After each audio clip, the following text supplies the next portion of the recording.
Antes de ir con los titulares, doctor Fernando, le preguntamos a los televidentes de la Hora de la Verdad algo que es el centro de la polémica política hoy en Colombia.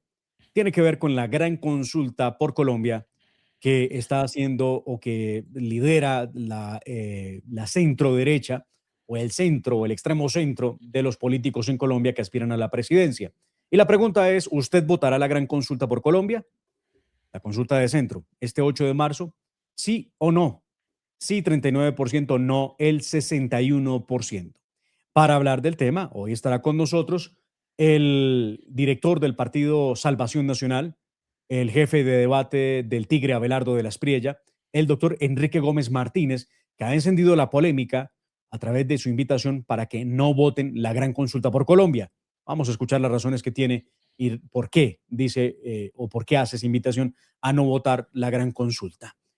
Después, doctor Fernando, hablaremos a las 6:45 de la mañana con Nito Pérez Osuna, analista política, periodista en el exilio venezolana, quien ha llevado con mucho juicio, con mucho rigor, el conteo y ha estado al pendiente de cada una de las liberaciones que hace el narcorrégimen de Delcy Rodríguez y de Diosdado Cabello. ¿Qué es lo que está pasando? Ayer vimos cómo a Guanipa lo dejaron en libertad en horas de la mañana y lo volvieron a capturar en horas de la noche.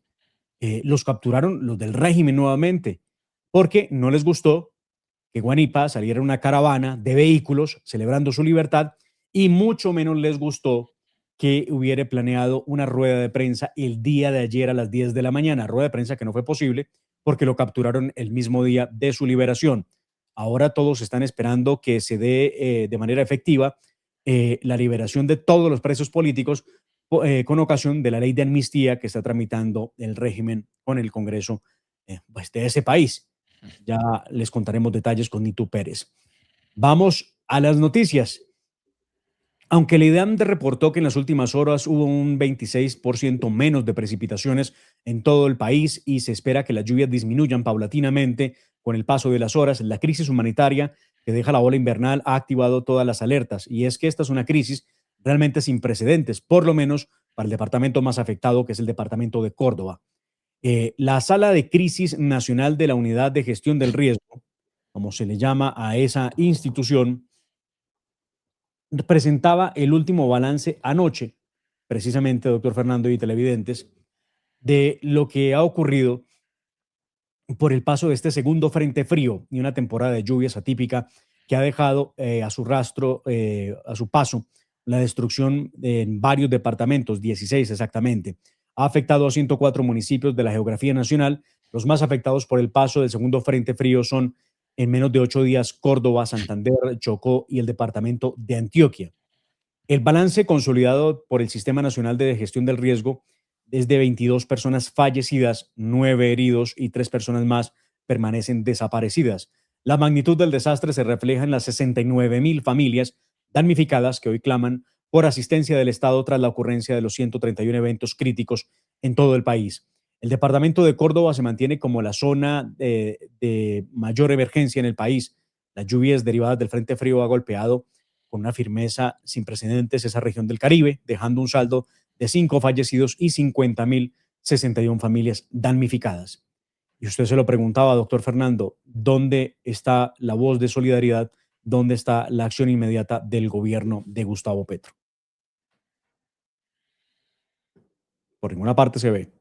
Petro habla de cualquier cosa, menos de lo que está pasando en Córdoba. Y él, bueno, la única razón que tiene Petro para solidarizarse con Córdoba es pedir de manera urgente que le desembolsen más recursos y que haya más impuestos para ayudar a Córdoba.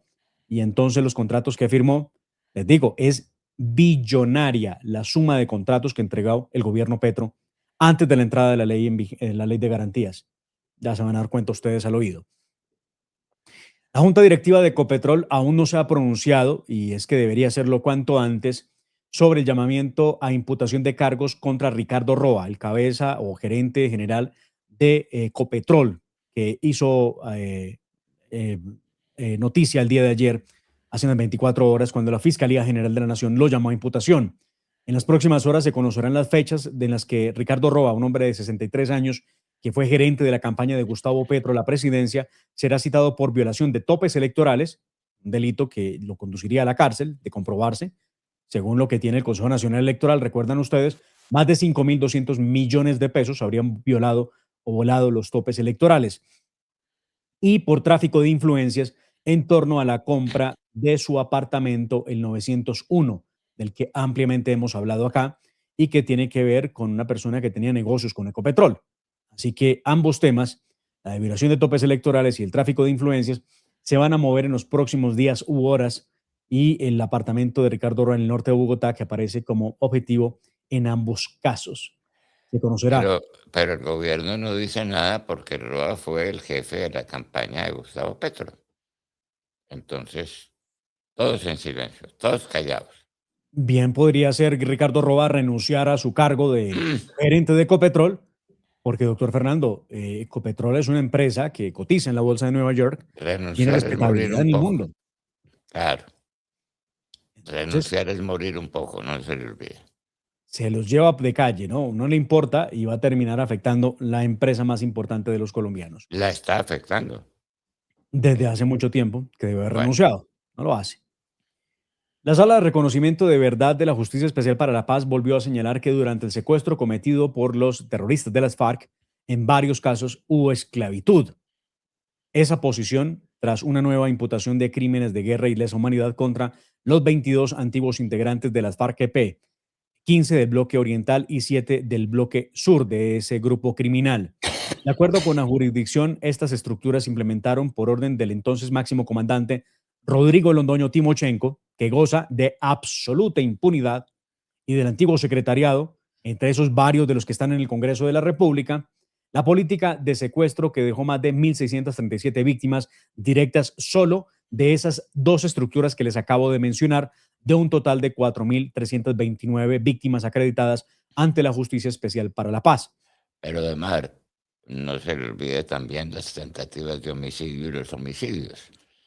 No se le olvide que en mi caso, esa Justicia Especial para la Paz, esas, los que están ahí, dejaron libres al Carne y al Bigotes porque prometían acogerse a las disposiciones de la paz total. Libres. Bueno, de No le- manera pues pues, que ya vea usted quiénes son. Y es que, doctor Fernando, la Justicia Especial para la Paz fue una especie de pseudo tribunal creado por las FARC y apoyado por el gobierno de Juan Manuel Santos. Y ahí el nivel de impunidad en la medida en que fue diseñado exactamente de esa manera, para garantizar la impunidad a las FARC y garantizar condenas efectivas contra la fuerza pública. El caso más reciente y el único por ahora y más grave de todos ha sido la condena a 20 años en contra del coronel Hernán Mejía Gutiérrez. 20 años. El héroe del Cesar, el que le devolvió la paz a toda esa región del país. Salió con pañuelos blancos de Valledupar, no se le olvide. Y Ese es mientras el que, tanto, ese es el que está condenado. claro, ese es el que está condenado. Mientras tanto, los de las FARC en absoluta impunidad. Uno de los relatos que recopiló la Justicia Especial para la Paz es el del exgobernador del Meta, Alan Jara, ante los magistrados. Alan Jara recordó que la ausencia de condenas dependía incluso del tipo de campamento. Oiga eso, de condenas, no de cadenas, como los amarraban, ¿no? Lo mejor que nos podía suceder era que nos encerraran en jaulas, que recordaban los campos de concentración nazis, pero que al menos, dice Alan Jara, no incluían cadenas de la época de la esclavitud. Durante los 8 años que permaneció secuestrado junto a miembros de la fuerza pública, Alan Jara estuvo encadenado por el cuello y las manos con candados gruesos en varios campamentos. Esa es la situación del general Mendieta, de John Fran Pinchao, que estuvieron también encadenados, de Ingrid Betancourt, de los estadounidenses, los tres norteamericanos, donde estaba Mar González, Ken Steinsel, y otro que no recuerdo su nombre ahora. Y los de las FARC están en el Congreso. ¿Ah? Claro, esos Ah, que bueno, permitieron y que muy seguramente bien. dieron órdenes alrededor de Ah, ese pero tipo de los operaciones jefes, contra la son los humanidad. jefes los que tienen que responder por eso. Están en el Congreso de la República, dictando las leyes. Estuvieron, ya para el próximo periodo no van a estar, pero en este momento siguen en el Congreso con sueldos de congresistas, con camionetas blindadas a su disposición, viviendo la vida que viven los congresistas. los que cometieron esos delitos. Bueno, Haber estudiado derecho para ir a darle impunidad a las FARC. Qué pesar. ¿Mm? Gustavo Petro le solicitó de manera formal a la Corte Constitucional que levante la suspensión provisional al decreto legislativo 1390 del 2025, que fue expedido en el marco de la emergencia económica declarada a finales del año pasado y suspendida el pasado 29 de enero por la Corte Constitucional bajo el argumento de prevenir efectos dañinos de las decisiones tomadas al amparo de un estado de excepción que no estuvo bien fundamentado por parte de Petro y su gobierno. Es que ni para contratar un buen constitucionalista tiene Petro. La plata está. Lo que pasa es que los mediocres no sobran. La petición fue radicada el 9 de febrero y está dirigida a la sala plena del Alto Tribunal y se da ante el rumor de que el gobierno en las próximas horas tendrá que declarar una nueva emergencia económica.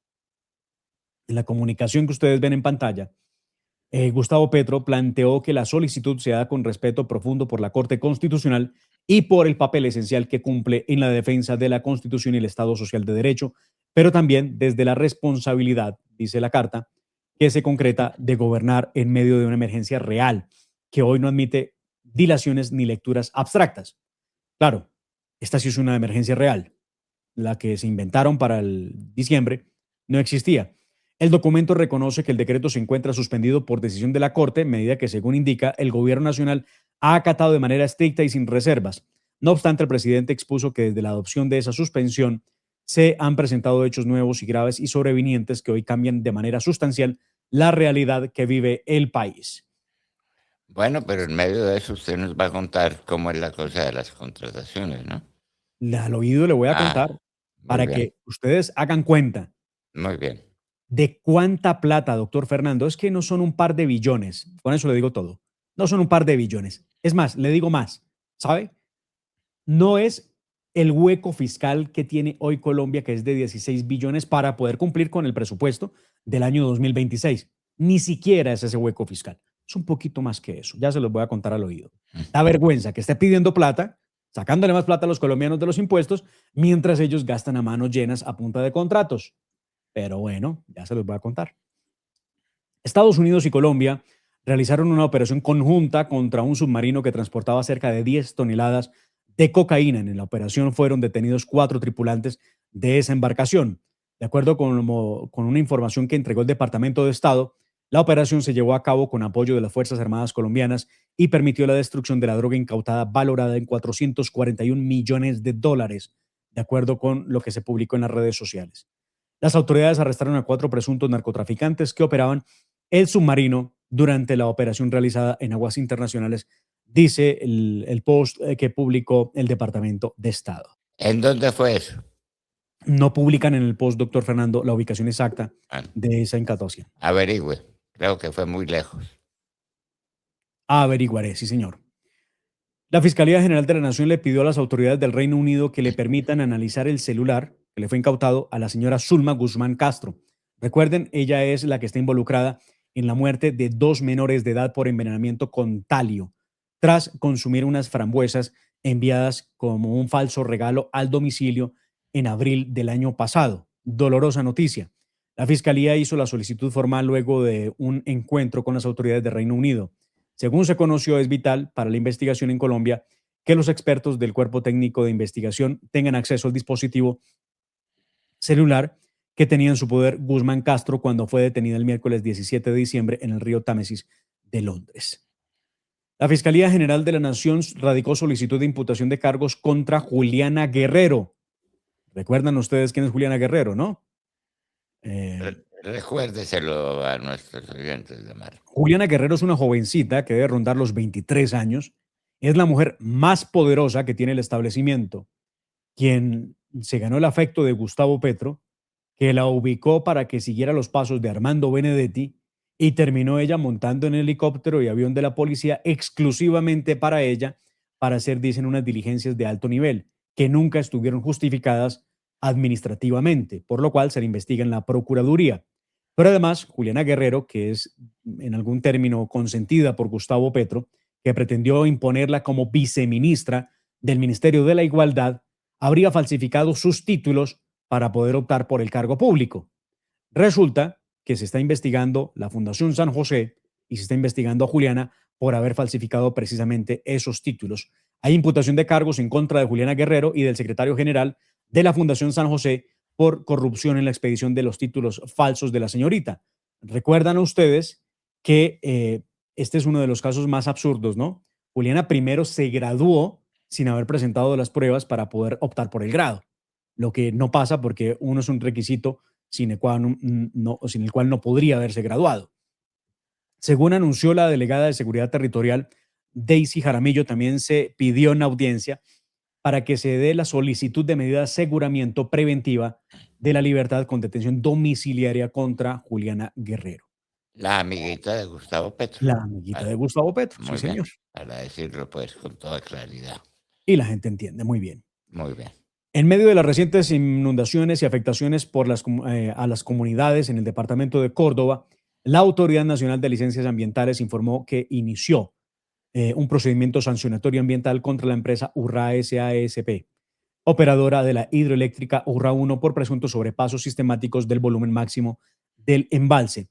De acuerdo con la entidad, el proceso se sustenta en un seguimiento técnico realizado desde el 2020 en el que se habría identificado un comportamiento recurrente de superación de la curva guía máxima, indicador que establece el máximo nivel permitido para garantizar la capacidad del sistema de absorber crecientes súbitas.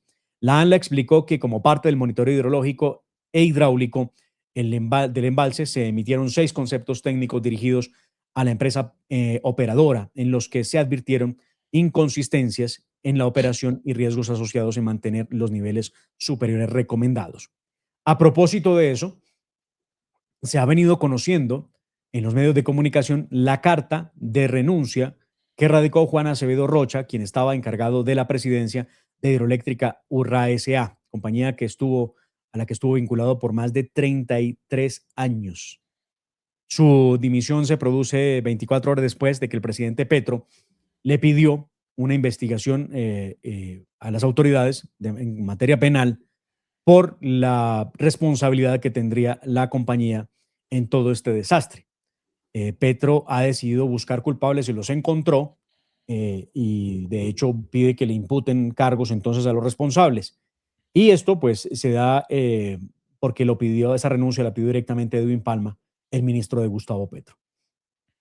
A través de un comunicado de prensa, la Asociación Colombiana de Camioneros, la ACC, dio a conocer su inconformidad con varias determinaciones del gobierno Petro y advirtió que está dispuesto el grupo y los camioneros están dispuestos a un nuevo paro en el país. En el escrito expresan su rechazo total al compromiso asociado en el boletín del Ministerio de Relaciones Exteriores de Ecuador, mediante el cual Colombia acepta el ingreso de camiones ecuatorianos a todo el territorio nacional. Aseguran que esa decisión es grave, equivocada y muy perjudicial para el gremio en Colombia. El transporte directo, además, ya se demostró que en el pasado que este es un factor para propiciar el monopolio de grandes empresas y el contrabando de combustibles, medicamentos, narcóticos, trata de personas y otras actividades ilícitas. De eso no ha dicho nada la ministra de Transporte. Estados Unidos y Colombia pues desarrollaron ese operativo, de este ya hablé, doctor Fernando, Sí, de la, que usted de va a la averiguar dónde del fue submarino. exactamente la Sí, captura. estoy buscando dónde fue esa operación.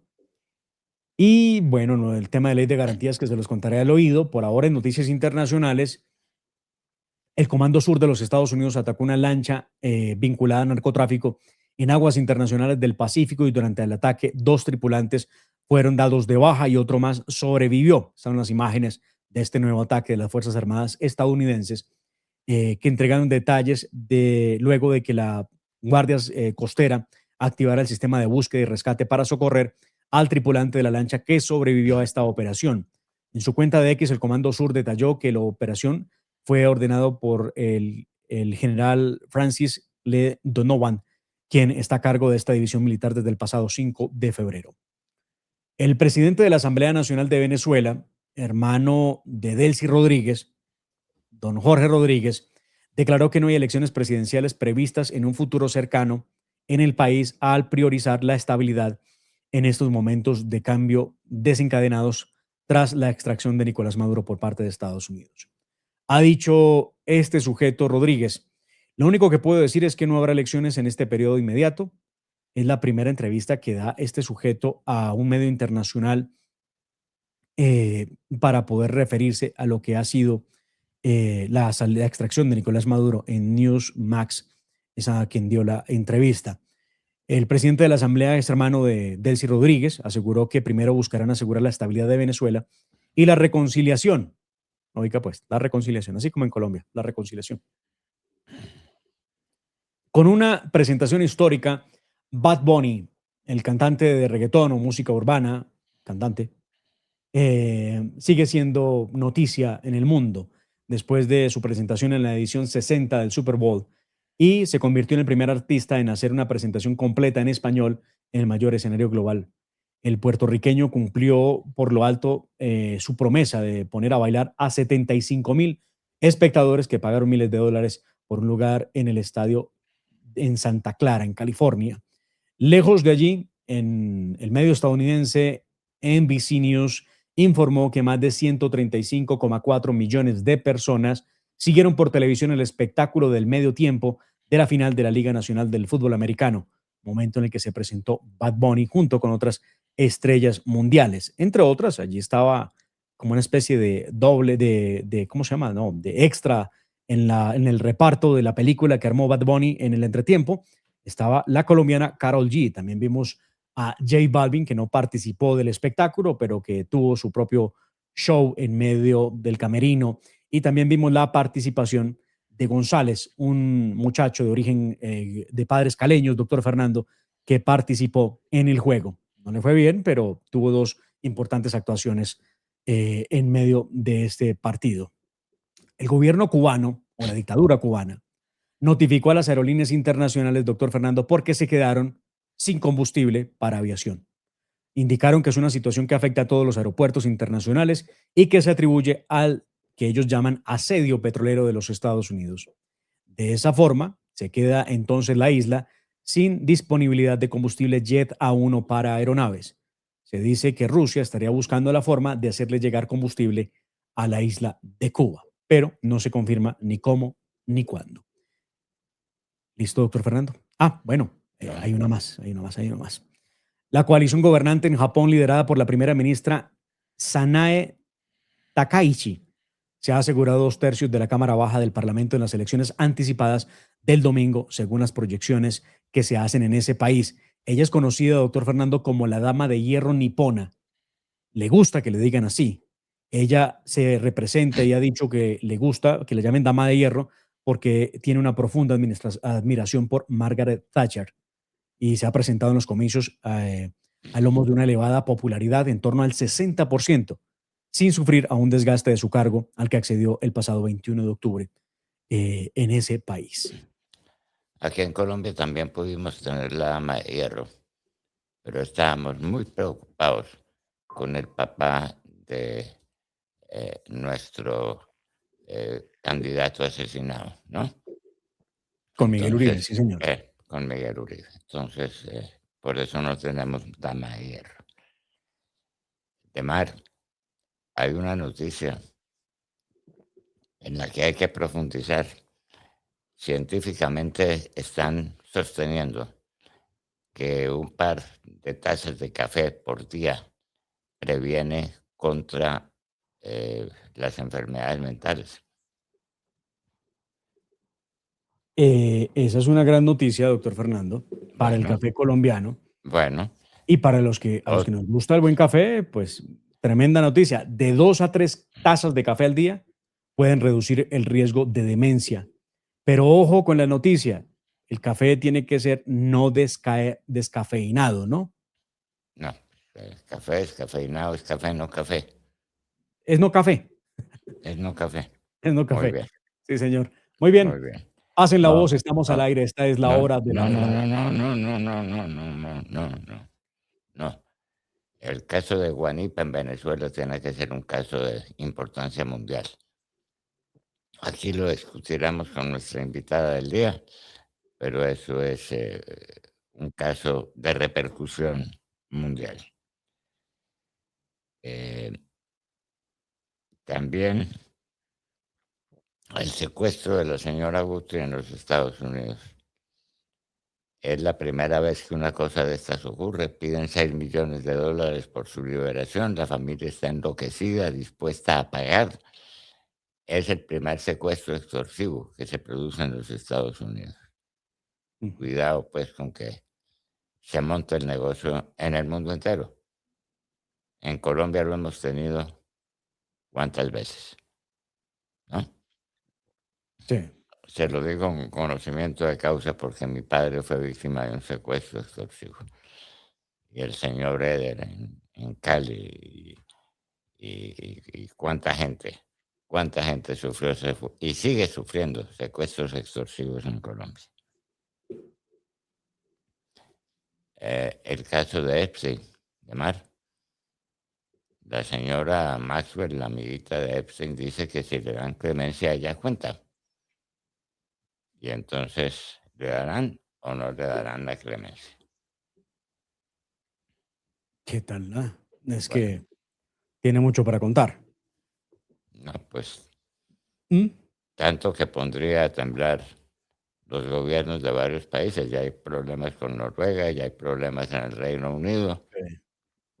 Y en los Estados Unidos, pues, ni se diga lo que podría suceder.